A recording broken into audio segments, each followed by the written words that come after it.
On today's episode of 411, we're here in the ICU going to meet Lashea. She is one of our respiratory therapists to see what it takes to make people breathe easier.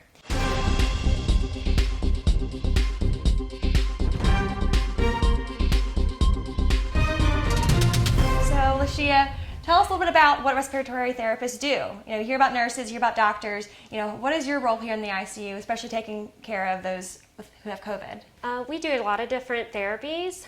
Not only do we do BiPAP and ventilators, we also assist in all the intubations, extubations. We help with bronchoscopies. We do nebulizer treatments, different oxygen therapies. Tell people what the difference is between BiPAP and ventilator. The BiPAP is a non-invasive ventilation.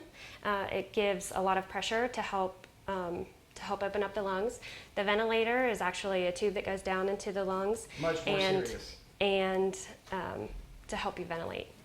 So if you're a COVID patient, when people say they're on oxygen, it could just be BiPAP. When you're on the ventilator, it's much more serious. That's when you've got the tube down your throat, and that's a much tougher spot. But you guys handle that. And here in the ICU right now, in this unit, I think there are 12 beds. I think 10 of them are COVID patients. And so you as the respiratory therapist, you're responsible for all 10 of those patients today here, right? I have all but one.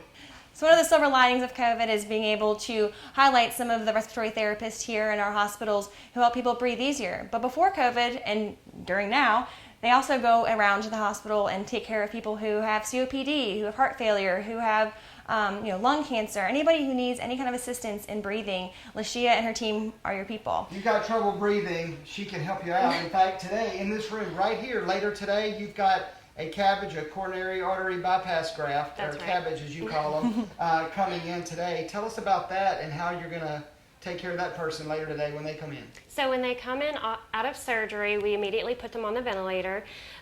Once they start waking up, we shift to what's called pressure support ventilation, to where we can wean them off the ventilator and take the tube out. Right, so that stabilizes them Yes. once they get out of surgery, just to kind of make sure all of their things are working correctly. Yes. So in the old days, they would call this basically life support. You provide life support for a person after they've had heart surgery and get them going. Unlike with COVID, usually they're just on that a little while, right? Yes. Yeah. Typically just a few hours. Sometimes, very rarely, a day or two. That's why this is called critical care. So Yes. you're a critical care respiratory therapist, and I think it's amazing that you guys can, I wouldn't know where to plug on anything. Right. Tell us a little bit about how this thing works.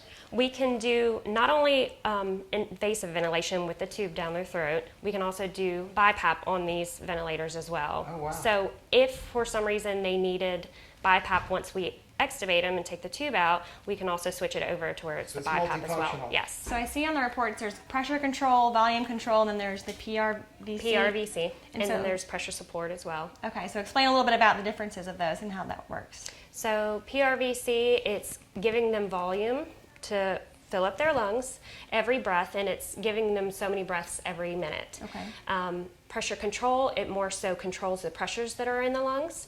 And then pressure support just kind of gives them a little extra pressure to overcome all that tubing, and it's more of them breathing on their own for us to try to wean them off the ventilator. Tell us And about a success story with someone you've had that's had a really rough go, that with your care and the care of your team, everybody from the radiology team to nursing to the techs, that has been able to have a good outcome. What is that feeling like?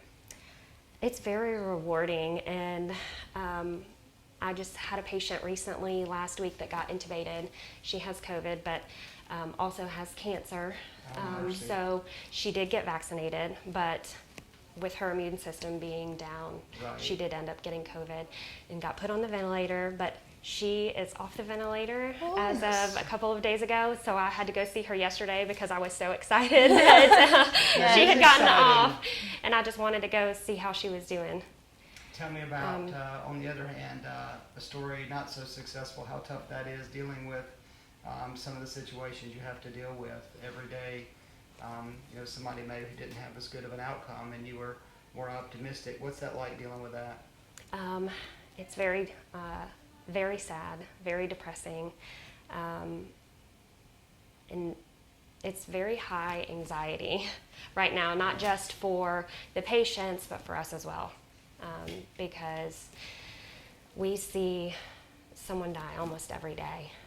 So it's very taxing mentally. A lot of people don't know what respiratory therapists do, but I see you guys everywhere. You're in the ER, you're in the med-surg floors, you're down here in the ICU. Tell us a little bit about, in layman's terms, what does a respiratory therapist do? What are you doing when I see you everywhere? We have a variety of different therapies that we do, from MDIs, nebulizers, different types of chest physical therapy, bronchoscopies, intubations we assist in, BiPAPs, ventilators. We do all of it. Everything, COVID, non-COVID, you name it, you guys are the ones that give us life. So yes. Anyway, thanks for helping everybody breathe. Thank you.